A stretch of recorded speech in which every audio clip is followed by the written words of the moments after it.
하나님 말씀 함께 보겠습니다. 하나님 말씀 이사야서 55장입니다. 이사야서 55장 1절에서 5절 말씀입니다.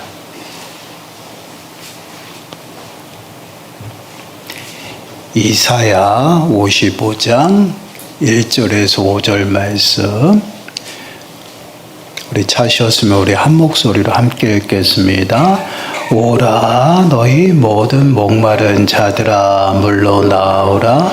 돈 없는 자도 오라. 너희는 와서 사 먹되 돈 없이 값 없이 와서 포도주와 젖을 사라. 너희가 어찌하여 양식이 아닌 것을 위하여 은을 날라주며 배부르게 하지 못할 것을 위하여 수고하느냐? 내게 듣고 들을지어다. 그리하면 너희가 좋은 것을 먹을 것이며 너희 자신들이 기름진 것으로 즐거움을 얻으리라. 너희는 귀를 기울이고 내게로 나와 들으라. 그리하면 너희의 영혼이 살리라. 내가 너희를 위하여 영원한 언약을 맺으리니 곧 다윗에게 허락한 확실한 은혜니라.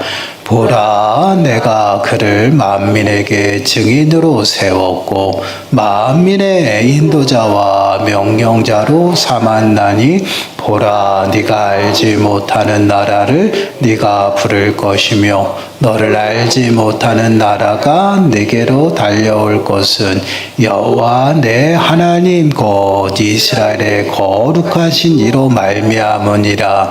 이는 그가 너를 영화롭게 하였느니라. 아멘. 이제 오늘 말씀은 그리스도의 삼중직 마지막 시간이죠. 왕에 관한, 왕의 직분에 관한 말씀입니다. 그리스도라는 그 단어는 기름 부음을 받은 자, 기름 부음을 받은 자가 누구냐? 구약에서 선지자, 제사장, 왕이에요.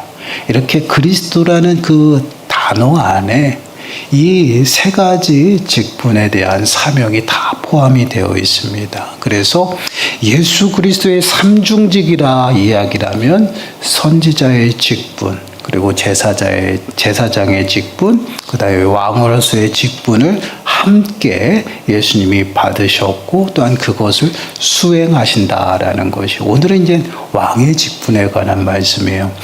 질문 45번을 보시면 그리스도는 어떻게 왕의 직분을 수행하는가? 답변이 좀 길고 어렵습니다. 그래도 한번 함께 읽어보겠습니다. 시작.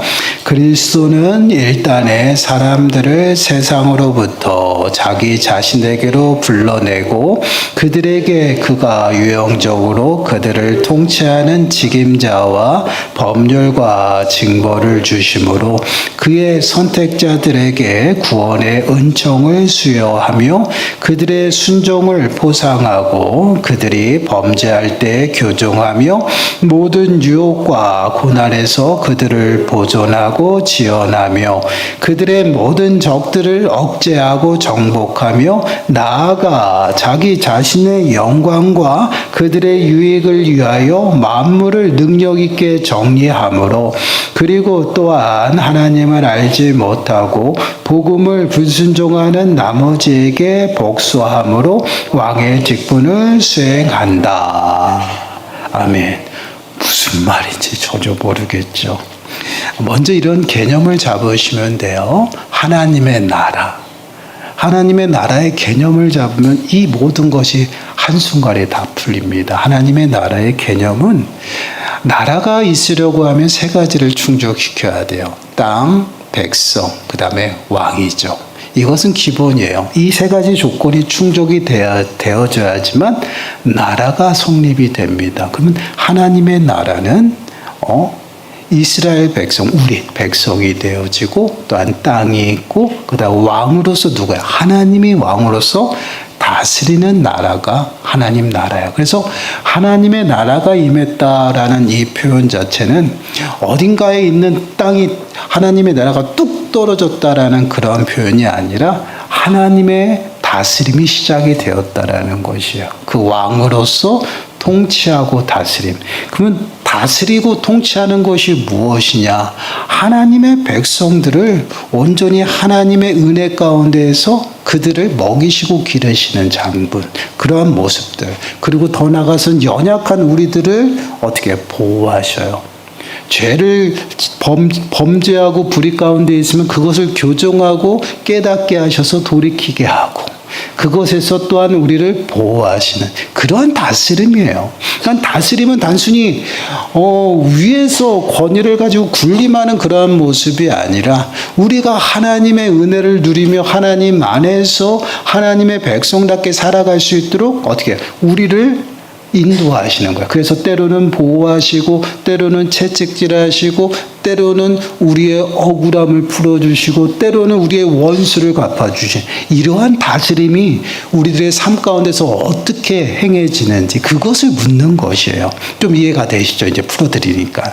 근데 그 그리스도의 왕직에 대해서 왕의 직분을 수행하는 그 영역이 있어요. 영역이 있으면 모든 만물은 하나님이 주관하십니다. 그 안에서 믿는 자와 믿지 않는 자가 다 함께 살아가죠. 그래서 그 영역을 굳이 구분하자면 무형적인 교회와 유형적인 교회, 그 다음에 세상이라는 이 세 가지 영역, 그 안에서 예수 그리스도의 다스림이 시작이 되는 것이야. 그러면 무형교회는 뭐고 유형교회는 뭔가? 무형교회는 과거, 현재, 앞으로의 믿는 하나님이 택하여 부른 백성들, 그 모두를 총칭해서 그들의 모임을 이야기해. 결국은 장차 우리에게 임할 그 하나님의 나라, 천상의 교회를 말하는 것이 무형교회야. 말 그대로 믿는 자들을 위해서 통치하고 다스리는 것입니다. 하나님의 궁극적인 목적이 뭐야? 하나님의 나라가 이루어지고 그것이 온전히 세워지는 것이에요. 그래서 무형교회를 위해서, 믿는 자들을 위해서 하나님의 다스림이 시작되었다는 것이죠. 그 다스림 가운데에서 믿는 자들을 위해서 하나님이 일하셔요. 그럼 유형교회는 무엇인가? 지금 눈으로 보이는 우리들의 모임이에요. 이것이 유형교회예요. 교회라는 것은 그리스도를 머리로 하여서 믿는 자를 부르시고 그 안에서 모임, 그 믿는 자들의 모임을 교회라고 합니다. 그래서 눈으로 보이는 가시적인 모임들, 그것을 가시적인 교회라고 이야기하고, 지금 이 땅의 지역 교회라고 얘기하는, 그러니까 우리들의 모임 그 자체를 유형교회라고 얘기하는 거예요. 그리고 하나님의 통치는 우리 안에 믿는 자들만 행하는 것인가? 그렇지 않아요. 세상 모든 것들을 통치하셔요. 그래서 세상에서도 세상의 권력자들을 하나님이 세우시는 것이고, 또한 여러 가지 환경들을 조성하셔서 하나님의 섭리 가운데 모든 것들을 운행하시는 것이에요. 이것이 하나님의 다스림, 하나님의 통치의 개념입니다. 그럼 먼저 유형교회 안에서 예수 그리스도께서는 어떻게 왕으로서 다스리고 계시는가? 먼저 믿는 자들을 우리 모임 가운데로 부르셔요. 그것은 이제 복음이 전해지고 전도를 통해서 이렇게 부르신다라는 것이에요. 자, 사도행전 15장 14절에서 16절 말씀 보시면, 하나님이 처음으로 이방인 중에서 자기 이름을 위할 백성을 취하시려고 그들을 돌보신 것을 시므온이 말하였으되, 선지자들의 말씀 이와 일치하도다 기록된 바, 이후에 내가 돌아와서 다윗의 무너진 장막을 다시 지으며 또 그 허물어진 것을 다시 지어 일으키리니.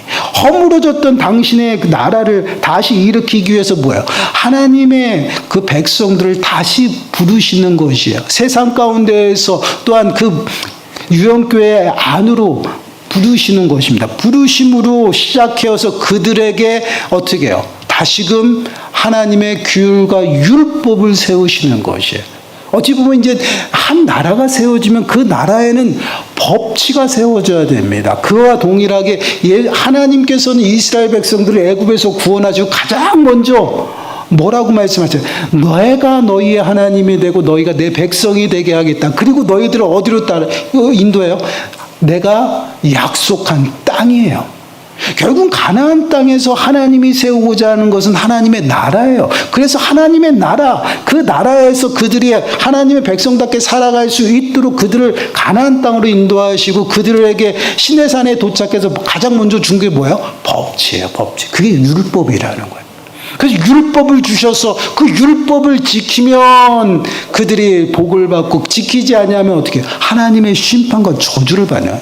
그래서 법을 세워서 그렇게 어떻게 해요? 그들을 다스리고 하나님의 백성답게 살아가게 하시는 것이에요. 근데 이러한 모습이 오늘날 유형교회에서도 동일하게 이루어진다라는 것이에요. 고린도전서 12장 28절 말씀 보세요. 우리 함께 읽습니다. 시작. 하나님이 교회 중에 몇을 세우셨으니 첫째는 사도요, 둘째는 선지자요, 셋째는 교사요, 그 다음은 능력을 행하는 자요, 그 다음은 병 고치는 은사와 서로 돕는 것과 다스리는 것과 각종 방언을 말하는 것이라. 아멘.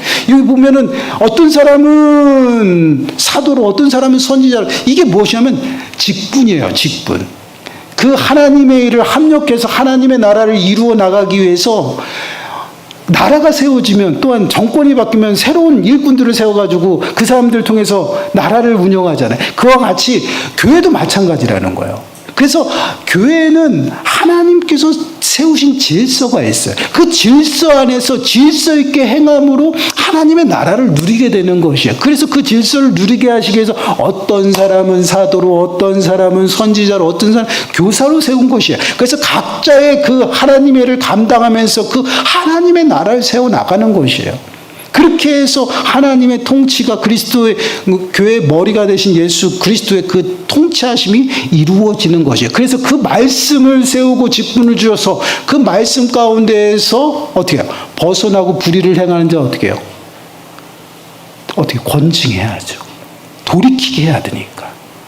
그냥 버릴 수 없잖아요. 하나님은 택하여 부르신 백성 그냥 내버려 두시지 않아요. 그냥 실수했다고 버리지 않는다라는 거예요. 그들이 다시금 돌이키고 하나님 나라의 백성답게 온전히 살아갈 수 있도록, 실수하고 범죄하고 불의를 행하면 어떻게 해요? 말씀으로 가르치고 권징해서 그들이 돌이키고 회개하게 하는 거예요. 그래서 여러분 보세요. 이사야서 33장 22절 말씀 보면, 대저 여호와는 우리 재판장이시오, 여호와는 우리에게 율법을 세우신 이유, 여호와는 우리의 왕이시니 그가 우리를 구원하실 것임이라. 하나님이 재판하시는 그 말씀 앞에 세워서 그 말씀으로 다시금 어떻게 세워나가는 것이에요. 그래서 교회는 그냥, 오전에도 말씀을 드렸는데, 세상의 모임과 달라요. 여러분, 세상의 모임과는 다르기 때문에 내가 좋고 즐겁게 모여서 만담하고 대화하고 그런 것이 아니다라는 것이에요. 만나서 하나님의 질서 안에서 서로 말씀을 나누고 기도하고 서로 합력해서 하나님의 나라를 세워, 그러면서 그 나라 하나님의 다스림의 그 은혜를 이 땅 가운데서 몸소 누리는 것이에요. 여러분, 계속 강조하잖아요.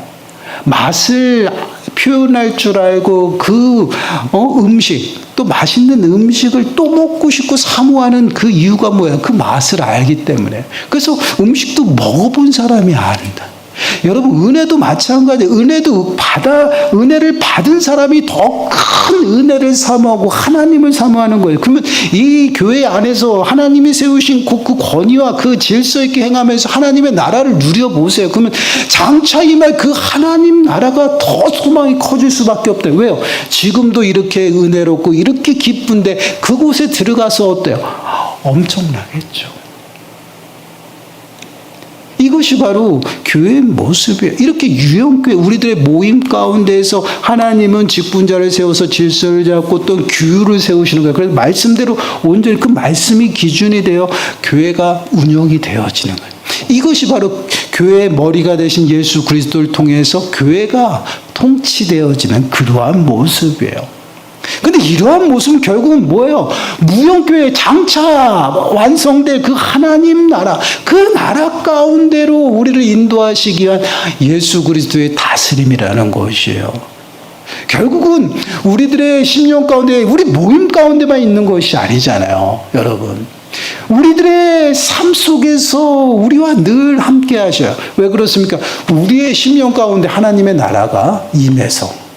여러분, 예수를 믿음으로 말미암아 예수 그리스도를 통해서 받은 선물이 있어요. 그것이 뭐예요? 성령이에요. 성령을 받아서 그리스도의 영을 받아서 너희가 그리스도의 사람이다라고 표현하고 있어요. 그것은 뭐예요? 우리의 심령이 땅이 되었고 우리 자체가 뭐예요? 하나님의 백성이 되어진 것이고요. 또한 성령 하나님께서 우리의 심령에서 우리를 다스려 주는 거예요. 그래서 하나님의 나라가 임했어요.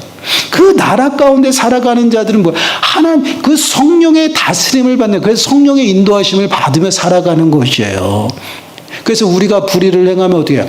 우리의 죄를 깨닫고 그 죄를 어떻게 해요? 알게 하셔요. 그리고 그 죄 가운데서 우리가 자복하며 무릎 꿇게 하시고, 그리고 다시 돌이켜서 율법 앞에 서서 온전히 하나님의 백성답게 살아가게 해요. 이것이 계속 우리들의 삶 가운데서도 동일하게 나타나는, 사도행전 5장 31절 말씀을 보시면 그 말씀이에요. 이스라엘에게 회개함과 제사함을 주시려고 그를 오른손으로 높이사 임금과 구주로 삼으셨느니라. 누구예요? 예수 그리스도를 어떻게 해요? 높이셔서 임금과 구주로 모든 사람들에게 주가 되게 하셨고요. 그리고 하나님 우편에서 지금도 어떻게 살아계셔서 통치하는 거야. 제가 말씀드렸잖아요. 하나님 우편에 계시다라는 것은요, 여러분, 그냥 하나님 옆에 앉아 계시다라는 것이에요. 그와 동일하게 온 우주만으로 어떻게 다스리는 것이에요. 무엇? 왕으로서요. 그래서 모든 권위를 다 하나님 앞에 위임받고 마지막 때는 심판주로 이 땅에 그냥 오시는 것이 아니다라요. 하나님 우편에서 그 모든 권위를 함께 하시며 이제는 그때 하나님의 때가 되면 보냄을 받는 것이에요. 그것이 바로 예수 그리스도예요. 그래서 요한계시록 22장 12절 말씀을 보시면, 보라, 내가 속히 오리니 내가 줄 상이 내게 있어 각 사람에게 그가 행한 대로 갚아주리라. 이게 하나님의 통치예요. 모든 것을 아시고 능히 그 행한 바대로 하나님께서 심판하시는, 그 심판주로 오시는 그러한 모습이죠. 그래서 보세요. 요한계시록 3장 19절 우리 함께 읽습니다. 시작. 무릇 내가 사랑하는 자를 책망하여 징계하노니 그러므로 네가 열심을 내라 회개하라. 이것이 무엇이에요? 말씀으로 우리들의 심령 가운데서 끊임없이 깨닫게 하시고 채찍하시고 어떻게 우리들을 다시금 회개함으로 하나님의 말씀 앞에 세우는 그러한 모습이에요. 그러니까 결국은 하나님의 다스림은 그냥 우리를 하나님의 백성답게 또한 그 율법 앞에 순종하라 그냥 내버려 두시는 것이 아니에요. 불의 가운데 있는 자들을 깨닫게 하시고 다시 부르시는 것이고, 그리고 그 죄를 깨끗이 하시고 다시 그 말씀 위에 서서 말씀으로 하나님 백성답게 살아가도록 하는 거예요. 그래서 늘 어떻게 해요? 우리가 돌이킬 수 있도록 우리의 삶 속에 때로는 어떻게 해요? 고난도 주시는 거예요. 이게 다스림이에요. 그래서 그 고난을 통해서 내가 하나님 앞에 자복하고 무릎 꿇고 또 회개함으로 다시금 하나님 앞에 서서 회복되어 다시금 하나님이 주시는 은혜의 자리로 다시금 이동하는 거예요.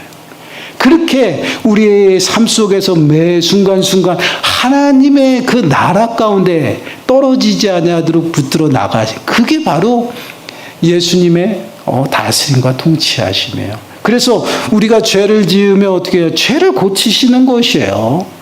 죄를 지적하고 또한 그것이 되지 아니하면 우리들에게 고난을 주셔서 그것을 통해서 깨닫게 하시는 거예요. 그래서 이사야서 63장 9절 말씀 보시면 함께 읽습니다. 시작. 그들의 모든 환난에 동참하사 자기 앞에 사자로 하여금 그들을 구원하시며 그의 사람과 그의 자비로 그들을 구원하시고 옛적 모든 날에 그들을 드시며 안으셨으나, 하나님의 보호하심 속에서 우리를 어떻게 해요? 그 불의를 교정해 나가는 거예요. 그래서 여러분, 예수 그리스도께서 우리에게 보혜사 성령님을 부어주신 것은요, 우리가 하나님 백성답게 살아갈 수가 없는 그런 연약한 자들이니까 돕는 자를 주시는 거예요. 보혜자는요, 돕는 자예요. 의미가. 우리가 하나님의 백성답게 살아갈 수 있도록 돕는 자를 우리들에게 부어주셔서 우리를 끌고 가시는 어디야? 장차 이루어질 하나님의 나라를 끌고 가는 거예요. 무엇처럼요? 차가 견인돼서 가는 것처럼. 그래서 그것을 성도의 견인이라고 해요. 그러면 처음부터 끝까지 우리는 하나님의 은혜 아래 살아. 이것이 통치고 다스림이에요. 그래서 우리가 이 땅을 살아가면서 죄 가운데 불의 가운데 있으면 그것을 교정하는 것이야. 고난으로 어려움으로 아니면 채찍을 통해서. 그래서 다시금 돌아오는 거야. 그러니까 우리가 자녀들을 키우는 방식과 동일한 것 같아요. 자녀들에게 끊임없이 가르치잖아요. 가르치는데 그래도 그들만의 생각이 있어요. 그래서 듣질 않아요. 근데 그것이 우리가 자라면서 경험한 것과 너무나 다르죠. 그러면 우리는 실패를 경험하고 그 길을 아니까 얘기하는데 듣질 않잖아요. 그럼 그 아이들은 어때요? 결국 그 고난의 길을 갈 수밖에 없어요. 근데 그것을 참지 못하는 부모는 어떻게 해요? 채찍이라도 들어서 끌고 가는 거예요. 하나님도 마찬가지입니다. 우리를 그냥 자녀 삼으시고 그냥 놔두시는 것이 아니에요. 우리가 이 땅을 살아가면서요, 하나님의 자녀답게 살아갈 수 있도록 모든 환경을 조성하시고 또한 모든 불의 가운데서 우리가 떠날 수 있도록 하나님이 인도하셔요. 때로는 하나님이 지키고 또 기다려지시지만 그 기다려짐이 어떻게 해요? 하나님이 기다리다가 도저히 안 되면 어떻게 해요? 채찍하는 거예요. 그것이 어려움이고 고난이에요. 그것을 통해서 우리가 다시금 깨닫게 되는. 그리고 더 나아가서는 어떠한 유혹 속에서도 우리가 넘어지지 아니하도록 환경을 붙드신다라는 것이에요. 그래서 원수의 공격이나 또한 원수의 유혹 같은 마귀의 유혹 가운데 넘어가지 아니하도록 어떻게 말씀으로 깨우쳐 주시는 것이. 이게 그냥 우리에게 하나님 말씀대로 살아가라 그런 것이 아니다라는 거예요. 우리를 끊임없이 당신의 백성답게 살아갈 수 있도록 은혜를 베풀어 주시는 것이에요. 그것이 바로 하나님의 섭리예요. 하나님의 섭리는 좀 위험하지만 제가 이렇게 말씀드릴 수 있을 것 같아요. 전적으로 믿는 자들을 위한 거예요. 하나님의 일하심은요, 믿는 자들이라는 거예요. 여러분, 왜 그런 얘기를 말씀을 드리냐면 믿지 않는 자들은 벌써 정해졌어요. 하나님의 심판이 정해졌다라는. 그들은 오히려 하나님의 말씀을 깨닫고 구원의 길에 이를까 봐 그들에게는 말씀을 숨기셨다라는 거예요. 그 이 말씀은 누구에게 주셨냐? 믿는 자들에게 깨닫고 돌아오도록. 그 모든 것들을 하나님의 자녀들에게 초점을 맞추고 있다. 왜요? 하나님의 영광을 드러내기 위해서. 그래서 하나님의 시선과 하나님의 귀, 그 다음에 하나님의 모든 마음들 어디에 고정돼? 믿는 자에게요. 믿는 자가 살아가는 방식, 그것에 하나님의 관심이 있지, 믿지 않는 자들이 잘 되고 잘 먹고 잘 사는 것들 관심 없어요. 하나님은. 왜요? 그들은 하나님의 심판이 정해졌어요. 그들이 잘 돼도 그들은 멸망해요. 그것은 정해진 것이에요. 그러나 하나님께서 참고 기다리고 또 기다리는 것은 하나님이 택한 백성들이에요. 그들이 회개하지 아니하고 하나님의 심판으로 멸망할까 봐 그렇지 아니하도록 하나님의 심판은 더디다라는 것이에요. 이게 하나님의 사랑이에요. 그래서 그 하나님의 그 은혜와 사랑 가운데서 우리가 하나님의 그 사랑 가운데 머물 수 있도록 하나님의 다스림이 우리 안에 계속해서 나타나는 것이에요. 그래서 우리가 불의 가운데 있을 때 우리를 돌이키게 하시는 것이고, 또한 우리가 억울함과 또한 우리가 감당할 수 없는 환경을 만나면 하나님이 그것을 바꿔주시는 것이에요. 그리고 억울함을 풀어주시고 원수 갚아주시고 더 나아가서는 어떻게 해요? 우리를 유혹하는 자들을 물리쳐줘요. 이게 하나님이 하시는 일들이에요. 그래서 고린도전서 15장 25절 말씀을 보시면 이렇게, 그가 원수를 그 발 아래 둘 때까지 반드시 왕노릇 하시리라. 하나님의 다스림은 끝이 나지 않아요. 언제까지요? 원수를 그 발 아래 둘 때까지, 마지막 그때까지요. 예수 그리스도는요, 끝까지 왕으로서 다스리면서 우리를 보호하신다는, 얼마나 감사해요. 이것이 하나님의 보호하심의 모습이에요. 자, 보세요. 로마서 14장 10절 11절 함께 읽습니다. 시작. 네가 어찌하여 네 형제를 비판하느냐? 어찌하여 네 형제를 업신여기느냐? 우리가 다 하나님의 심판대 앞에 서리라. 기록되었을 때 주께서 이르시되 내가 살았노니 모든 무릎이 내게 꿇을 것이요 모든 혀가 하나님께 자백하리라 하였느니라. 아멘. 이 말씀이 뭐야? 예수 그리스도께서 지금도 살아계셔서 하나님의 왕으로서 통치하고 다스림이라는 것이에요. 근데 보세요. 마지막 때 심판주로 오시는데 모든 것을 다 갚아줘요. 네 형제를 비판했느냐? 내 형제를 업신여겼느냐? 내가 다 갚아. 이게 하나님의 다스림이에요. 어찌 보면 오늘 오전 말씀하고도 동일하게 연결이 되어지는 그러한 모습이죠. 우리를 하나님이 귀히 여기셔서 택하셔서 당신의 백성 삼으셨어요. 그 백성 삼는 그 순간부터 이제는 하나님의 다스림 가운데 우리가 살아가는 것이에요. 그 다스림은 단순히 말씀을 들으면 복 주고 안 들으면 심판하고 그러한 개념이 아니다라는, 하나님의 백성답게 살아갈 수 있는 모든 환경을 다 조성해요. 내가 불의 가운데 있을 때 나를 건져주시고, 또한 내가 모든 죄의 유혹 가운데 있을 때 막아주시고, 또한 내가 감당할 수 없는 환경 앞에 있을 때 그것을 넘어갈 수 있는 힘과 능력을 주시고요. 이렇게 주님의 다스림이 끊임없이 우리들의 삶 가운데 있다라는 것이. 근데 이러한 모습을 우리는 뭐라고 그래요? 하나님의 섭리라고 이야기를 하죠. 그 섭리 가운데 우리가 살아가고 있다라는, 그런데 이 섭리는 우리만의 그것이 아니죠. 온 우주 만물이 다 하나님의 운행 가운데 있다라는 것이. 그래서 하나님을 만왕의 왕이라고 말씀하고 있어요. 그리고 그 하나님의 독생자 예수 그리스도께서 그 모든 권위를 부여받고 지금 하나님의 우편에서 함께 일하고 계시더라고요. 그리고 더 나가서 마지막 때 그 권위를 가지고 심판주로 이 땅에 오시는 것이, 그것이 바로 예수 그리스도의 왕의 직분이에요. 그래서 우리가 이 땅에 살아가면서 우리는 하나님의 다스림 속에서 하나님의 나라 가운데 살아가기 때문에 모든 것이 다 어떻게 해요? 합력해서 선을 이루시는 거예요. 하나님이 선하게 인도하시는 거예요. 그래서 여러분 보세요. 로마서 8장 28절 말씀이 그냥 그 말씀이 아니라 함께 읽습니다. 시작. 우리가 알거니와 하나님을 사랑하는 자 곧 그의 뜻대로 부르심을 입은 자들에게는 모든 것이 합력하여 선을 이루시느니라. 아멘. 내가 볼 때 이 환경이 나에게 무익하고 또한 나에게 해가 될지라도 하나님 그 환경을 주장하고 있다라. 그래서 그 환경까지도 다 함께 아우러서 나를 하나님의 뜻 가운데로 선하게 인도하신다라는 거예요. 이게 우리들의 삶의 모습이에요. 얼마나 축복입니까? 그래서 우리는 우리 심령 가운데 하나님의 나라가 임했다라는 그 의미를 명확하게 알아야 돼요. 그래서 우리는 하나님의 다스림 속에서 늘 하나님과 동행해요. 이것이 하나님의 다스림이거든요. 그 하나님의 나라를 우리는 이 땅 가운데서 몸소 누리고 살아가는 것이에요.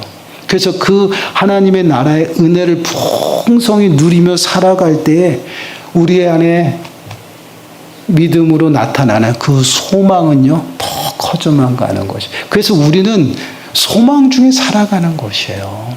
그냥 하늘 소망, 그냥 보이지 않는 하늘 소망, 그냥 추상적인 것이 아니다라는 거예요. 이 땅 가운데서 하나님을 알지 못하고 하나님을 누리지 못하고 하나님의 다스림 속에 살아가지 아니하면 절대 소망이 없어요. 왜요? 알지 못하는 걸 어떻게 그것을 바라보고 살아가요? 아니다라는 것이.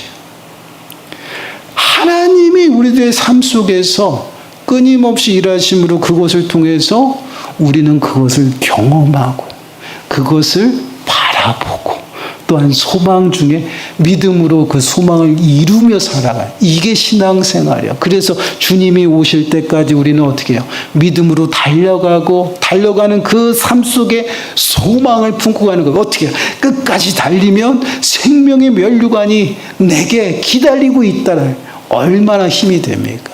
그래서 우리가 소망을 잃어버리지 않고 살아간다는. 사랑하는 여러분, 우리 예수님은요, 하나님의 아들로서 우리를 위해서 하나님이 부여하신 그 모든 직분을 우리의 삶 가운데서 다 행하고 계시다라는 것이, 친히 하나님 나라를 우리들에게 가르치시고 친히 중보자가 되어서 우리의 연약함을 하나님 앞에 아뢰고요. 더 나아가서는 하나님이 주신 권위를 가지고 우리가 이 땅 가운데서 하나님의 사랑에서 떨어지지 않아도 끝까지 붙드시고 따라 어떻게 이끌어 가신다는, 이것이 예수 그리스도의 은혜예요. 우리의 삶을 좀 돌아보시기 바라요. 우리는 우리 입술을 통해서 우연이라는 말은 가급적이면 안 나와야 돼요. 왜요? 우연은 없어요. 하나님의 운행이에요. 하나님의 섭리 가운데 있고 갑작스럽게 생긴 일이라고 할지라도 그것은요, 하나님께서 우리를 위해서 계획하신 일이에요. 그렇다면 우리가 만나는 모든 환경, 때로는 문제들, 어려움과 또한 축복들, 그 안에서 그냥 단순히 감사하고 낙심하고 절망하는 그러한 삶의 모습이 아니라 하나님의 뜻이 무엇입니까? 물어봐야 돼요. 내게 이런 축복을 주셨을 때 하나님, 왜 내게 이런 축복을 주셨나요? 하나님께서 원하시는 것이 무엇인지 물어야 돼요. 문제를 만났어요. 어려움을 만났어요. 하나님, 하루하루 살아가는 것도 어려운데 왜 이러한 어려움을 나에게, 이러한 문제를, 또한 내가 감당할 수 없을 것 같은데 왜 이러한 건 문제를 하나님 도대체 무엇 때문입니까? 어떠한 계획하심과 또한 뜻이 있습니까? 끊임없이 묻는 것이, 그래서 여러분 기도하는 생활이 필요한 거예요. 그래야지만 우리가 깨닫고 분별해서 그 뜻을 따라갈 때 여러분 하나님의 나라를 누리는 거예요. 그 나라를 누리며 살아가라는 것이 하나님이 우리를 부르신 이유예요. 다른 사람들보다 여러분 정말 마지막에 이 땅을 마감하는 그 시간에 예수 그리스도를 영접하는 사람들이 있어요. 그 사람이나 우리나 똑같이 구원받고 똑같이 하나님 나라 가요. 그럼 뭐가 달리냐? 여러분, 그들은 이 땅 가운데서 그 나라를 누리지 못했다라는 거죠. 그러니 그들에게는 소망이 있어요. 아니에요. 그럼에도 불구하고 하나님은 그들을 불쌍히 여겨서 부르시거든요. 근데 우리는 벌써 부르셨어요. 그리고 우리에게 소망을 주시고 그 소망 중에 하나님의 나라를 누리며 살아가라는 것이 얼마나 행복합니까? 그래서 우리는 이 행복을, 이 복된 삶을 영원토록 누리는 것이고, 더 나아가서 이 복된 삶을 알지 못한 사람에게 전하는 것이, 그게 전도예요. 사랑하는 여러분, 우리의 모습을 좀 돌아보시고 우리가 정말 어디 가운데 살아가는지, 우리의 삶이 어디에 서 있는지 여러분 좀 뒤돌아보세요. 하나님의 다스림과 통치하심이 미치지 않는 곳은 없어요. 우리가 늘 기억하셔야 됩니다. 하나님은 눈에 보이지 않지만 온 우주 만물에 편재하실 모든 곳에 계시다라는 것이, 그 하나님께서 나의 아버지가 되셔서 내 심령과 늘 함께 하셔요. 보이지 않지만 늘 내가 하나님 앞에 서 있다라는 것이에요. 하나님의 다스림 속에 있어요. 그러면 그 다스림에 순종하세요. 그리고 따라가세요. 그리하면 여러분들이 상상할 수 없는 그 하나님의 나라를 누리게 됩니다. 그 은혜를 누리시고 더욱더 소망하며 하늘의 모든 것들을 다 하나님 나라에 심으시고 정말 하나님이 기뻐하신 믿음으로 살아가는 저와 여러분들이 되시길 간절히 축원합니다. 기도하겠습니다. 하나님, 그렇습니다. 하나님의 나라가 저희들의 심령 가운데 임했고 매 순간순간 저희들이 하나님의 나라를 살아갑니다. 하나님, 다시금 하나님 앞에 순종함으로 서게 하시고 하나님의 백성답게 말씀 위에 저희들의 삶을 굳게 세워서 정말 말씀으로 나의 삶을 깨끗이 하고 불의 가운데 떠나서 정말 하나님 앞에 거룩하고 흠없고 책망할 것이 없는 모습으로 서서 하나님 백성답게 살아가는 저희 모든 신명들이 되게 주여 축복하여 주옵소서. 그러므로 정말 하나님의 나라를 더욱더 풍성히 누리게 하시고 장차 임할 그 하나님의 나라의 소망 중에 살아가는 모든 심령이 될 수 있도록 주여 인도하여 주옵소서. 이 모든 말씀 예수님의 이름으로 감사하며 기도드리옵나이다. 아멘.